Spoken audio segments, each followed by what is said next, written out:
Super singer season 10ஓட third ticket to finale வாரம் இந்த வாரம் நடக்குதுங்க. ஸோ ஏற்கனவே 3 ஃபைனலிஸ்ட் வந்து பார்த்தீங்கன்னா டிக்கெட் டு ஃபினாலேவை வின் பண்ணி வந்து பார்த்தீங்கன்னா டைரெக்டாக ஃபைனலிஸ்ட் ஆகிட்டாங்க.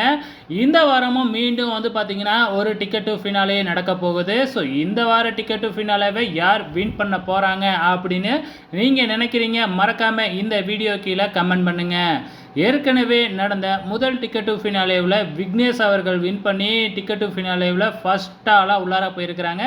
ஸோ கடந்த வாரம் நடந்த 2 டிக்கெட் டு ஃபினாலேவில் 2 பேர் வந்து பார்த்திங்கன்னா வின் பண்ணி வந்து பார்த்திங்கன்னா டைரெக்டாக ஃபினாலிஸ்ட் ஆகிட்டாங்க. ஸோ இந்த வாரம் 3வது டிக்கெட் டு ஃபினாலேவை நடத்துகிறாங்க. ஸோ 4வது ஃபைனலிஸ்ட் ஆக போகிறாங்க இந்த வாரம். ஸோ அடுத்த வாரம் என்ன பண்ண போகிறாங்க, மீண்டும் ஒரு டிக்கெட் டு ஃபினாலேவா அப்படிங்கிறது தெரியல. ஸோ மேபி இதுதான் கடைசி டிக்கெட் டு ஃபினாலேவா இருக்கிறதுக்கு வாய்ப்புகள் இருக்குது. ஸோ இந்த வாரம் வந்து பார்த்திங்கன்னா யுவன் ஹிட்ஸ் அப்படின்னு சொல்லி யுவன் சங்கர் ராஜாவோட சாங்ஸ் தான் வந்து பார்த்திங்கன்னா 7 பேருமே எடுத்து பாடிக்கிட்டு இருக்கிறாங்க. ஸோ சிறப்பு விருந்தினராக மோகன் வந்து பார்த்திங்கன்னா அவர் நடிக்கிற மூவியை ப்ரொமோட் பண்ணுற விதமாக வந்திருக்கிறாங்க. ஸோ இந்த வாரம் நாளைக்கு தான் யார் அந்த 4வது ஃபைனலிஸ்ட் அப்படின்னு தெரிய வரும். வெயிட் பண்ணி பார்க்கலாம்.